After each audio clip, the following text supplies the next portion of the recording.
Gehst du?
Mädchen.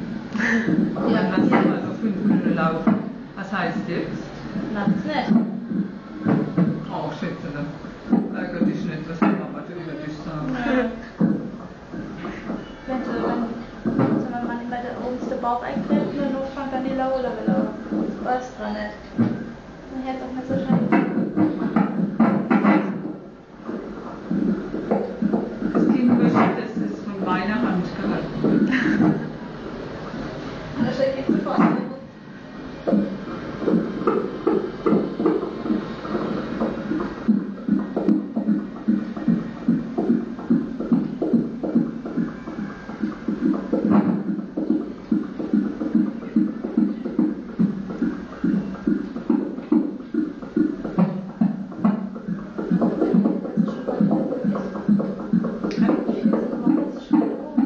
In 14 Wochen ist schon rum, ne?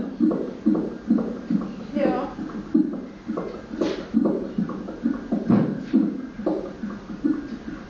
In 14 Wochen ist es schon wieder rum, ein bisschen mehr ist es noch 16. 25, quasi 26 Wochen. Was sind ja die 40. voll, dann ist die Schwangerschaft.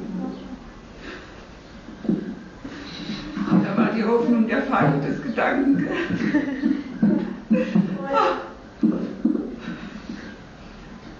Also die meisten Schwangeren sagen mir ungefähr in der 5., 6., 7. Woche.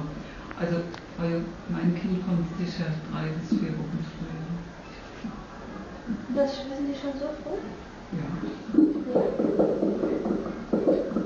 Kommt das meistens so vor oder nicht? Es kommt dann meistens 1 Woche später. Oder ist das Aber auf mich wird naja, dass ich auch heute nicht schaffe, geht nicht jeder kommt. Sind Sie noch krankenschwanger? Ich gehe jetzt 3 Wochen wieder schaffen. Ja? Stehen Sie wieder am OP? Sehr begeistert davon. Sind Sie begeistert? Gar nicht. Mag Sie nicht mehr. Gut, Schatzi, dann lassen